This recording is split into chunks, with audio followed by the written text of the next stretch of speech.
warahmatullahi wabarakatuh ya. Jumpa lagi saudaraku Jumat Wage ya, dimanapun Anda berada. Menanggapi komentar saudara kita ya, ini saya baca ini. Ada yang mau sembuhkan saya mengambil kodam dalam tubuh saya. Saya milih tirakat karena sudah lama berobat kok enggak. Dari dulu diambil kodamnya. Baru setelah saya jual rumah baru diambil. Nah ini kita nggak usah berpikir negatif ya. Kita nggak usah berprasangka negatif. Ya. Jadi teman-teman Jemaat Wage dimanapun Anda berada, pengaruh kodam ya, terhadap tubuh manusia. Apakah bisa hanya Anda melakukan tirakat? Kodam itu tidak berpengaruh terhadap diri Anda. Ya.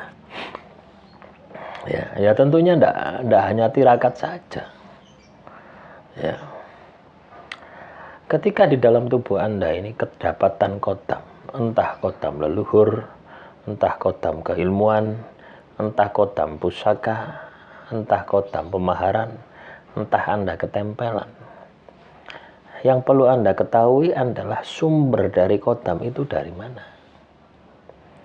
Jadi ketika Anda katakanlah mau membersihkan kodam itu sampai akar-akarnya gitu. Ya.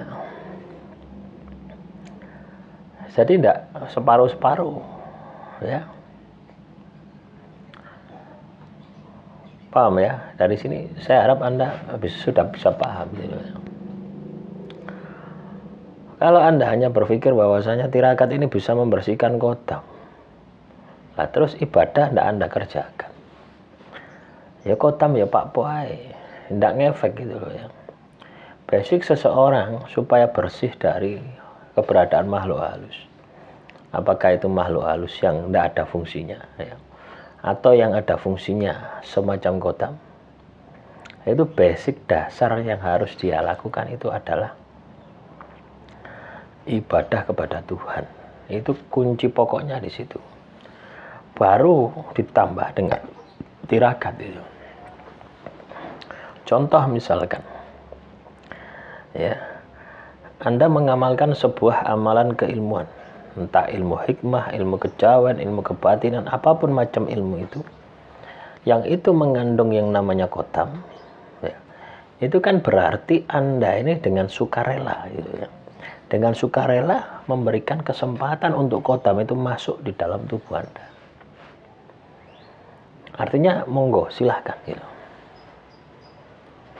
Ya, sama halnya dengan ketika Anda ini senang pergi ke dukun, ya, pasang susuk, pasang pagar badan, pasang pelarisan, pasang sembarang kali. Atau Anda pergi ke kiai, ya, supaya diberi penjagaan, supaya dagangan saya laris. Anda datang seperti itu. Nah itu kan Anda ini sama saja memberikan kesempatan tubuh Anda untuk bisa dimasuki oleh makhluk halus. Beda dengan misalkan saya pegel dengan Anda. Saya pegel dengan Anda, tak kirim santet, jeder. Tubuh Anda kan tidak menolak gitu loh ya. Artinya kan tidak terima gitu loh ya. Tubuh Anda ini dimasuki oleh makhluk halus itu tidak terima. Ya, lah sedangkan ketika Anda mengamalkan keilmuan, atau Anda memiliki sebuah pusaka, atau memiliki kodam leluhur, ini tubuh Anda itu menerima. Nah, tentunya mengusirnya, membersihkannya lebih berat, ya, lebih sulit daripada ketika itu adalah kodam dari jenis sihir, teluh, santet dan sebagainya. Nah, paham ya? Jadi keberadaan kodam, yang namanya kodam, yang itu pernah kita fungsikan dan sulit untuk disembuhkan, nah itu adalah konsekuensi dari tindakan Anda, dari perilaku Anda. Ya kalau Anda moro-moro enak dihilangkan bisa hilang, ya kenaan Anda gitu ya. Ya sik tak hukum sik lah gitu ya, dengan masalah-masalah kehidupan. Itu loh. Jadi ono enake ono ndak enake gitu loh ya. Memiliki kodam ini ono enake ndak enake. Lah giliran enake Anda mau, giliran ndak enake Anda ndak mau. Kan seperti itu. Misalkan Anda diruqyah ke kiai ya. Ke kiai diruqyah cerewet. Bersih ya. Bersih wis pulang bersih. Tiba-tiba Anda kepikiran, kangen dengan kodam Anda, kangen balik mana? Loh ya, kenapa? Sudah selaras dengan diri Anda. Ya. Makanya kalau Anda katakanlah pingin ya sudah tidak memiliki kodam, ya wis ibadahnya kenceng, tirakatnya kenceng, sampai kapan? Ya sampai mati.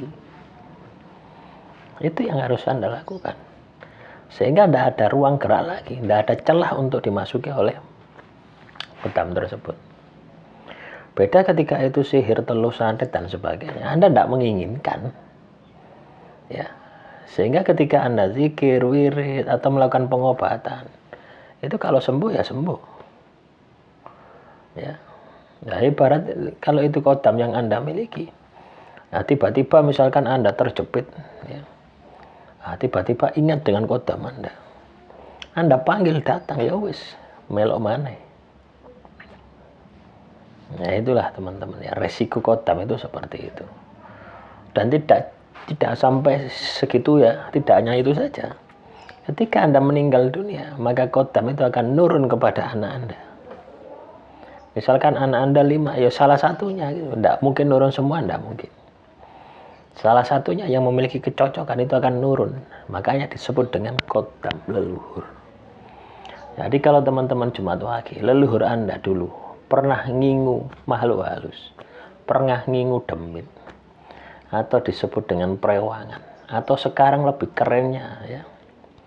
Sekarang ini zaman semakin maju, bahasa semakin diperhalus. Ya, seseolah seorang yang memiliki kodam itu adalah orang yang liluwe, orang yang istimewa, orang yang sempurna. Padahal ya biasa saja. Ya. Nah, dulu prewangan ini hanya dimiliki oleh dukun. Identiknya kan seperti itu. Sekarang diganti kodam. Wah, wis.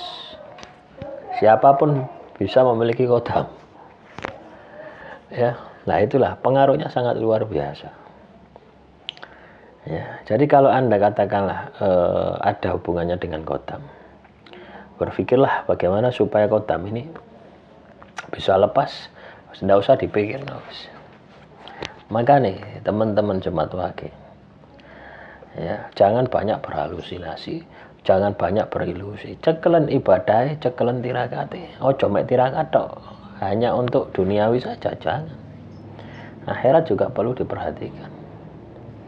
Nah, demikian motivasi yang saya sampaikan.